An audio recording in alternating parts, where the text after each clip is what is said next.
Merci. C'est la première fois que je le veux. Et je dois avouer que ça m'a touché énormément. Et vous avez raison que c'est difficile vraiment de dire moi je suis encore sous l'impact de voir qu'est-ce que le peuple catalan a réussi à faire, de la façon dont le peuple catalan l'a fait, et de le patrimoine historique que le 1er octobre représente, pas uniquement pour l'histoire de la Catalogne, mais pour la démocratie universelle. Cette façon de protéger un droit fondamental, cette façon de gérer le droit à s'exprimer, à se révolter de façon pacifique, organisée, avec cette empowerment, avec cette capacité de retenir le pouvoir dans les mains de ceux qui sont le vrai propriétaire de droit de l'État, c'est-à-dire le pouvoir de l'État, c'est basé sur le pouvoir, sur la décision, sur la volonté des gens. Ça, c'est l'exemple parfait. Ça veut dire, qu'est-ce que ça veut dire la démocratie aujourd'hui, au XXIe siècle? Et on a gagné. Donc, cet film, 4 ans après, c'est la première fois que je le veux voir, mais 4 ans après qu'on a été déposé, on a dû faire face à une répression qui n'a pas terminé, pas du tout. Ça nous montre que nous devrons être encore plus fiers que jamais de ce qu'on a fait le 1er octobre et que cet héritage est vivant, que nous devons aussi, comme nous avons protégé les urnes, nous devons protéger aussi le 1er octobre, parce qu'il y a beaucoup d'intérêt, parce que gêne quelques secteurs politiques. Cette victoire est un peu gênante, incommode. C'est qu'a fait le genre. Il y a quelqu'un qui essaye de l'effacer. Et justement, aujourd'hui, c'est que le film nous montre, c'est que le film nous invite à faire, c'est de, oui, protéger aussi le 1er octobre. Parce qu'il y a aujourd'hui de nouvelles formes de répression qui ne sont pas si évidentes que la police battant les gens, mais qui sont peut-être plus efficaces encore, que c'est d'effacer de la mémoire collective la fierté d'avoir fait quelque chose d'historique. Et donc, cette film devrait être vue, pas uniquement pour les Catalans, mais elle devrait être émue par les principales chaînes de télé espagnoles.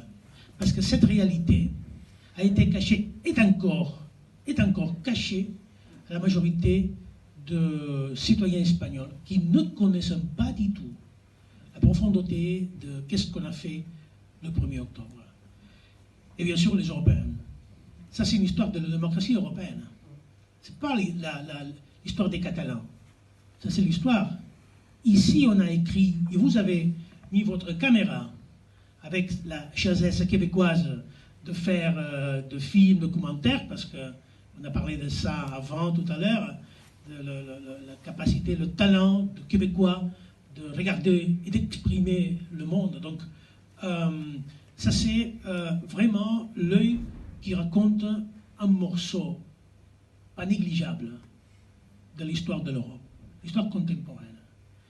Et donc, oui, il y a un sentiment confronté de fierté, de souvenirs qui sont que moi je me ressenti, je me souviens parfaitement une question d'une journaliste internationale qui m'a posé la question le 1er octobre, qu'est-ce que vous sentez comme président? J'ai dit, je me sens énormément fier de pouvoir être le président d'un peuple comme ça. Et je dois l'avouer aujourd'hui, encore plus.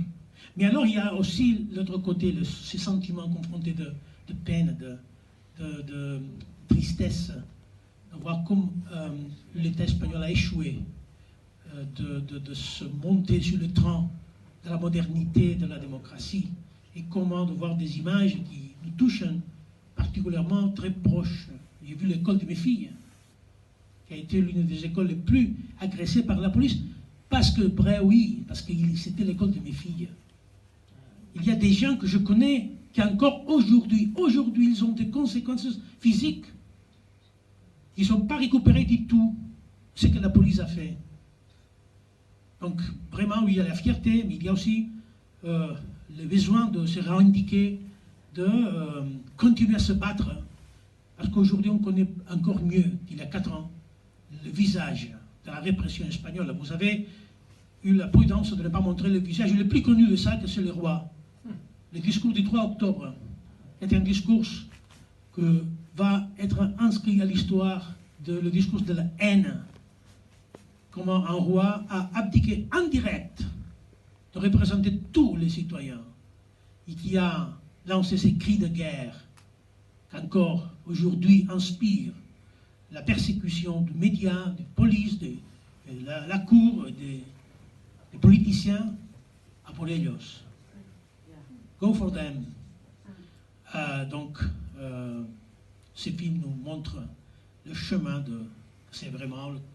Vous avez terminé avec le sage parole de Luisliac, qui nous inspire beaucoup, à tous nous.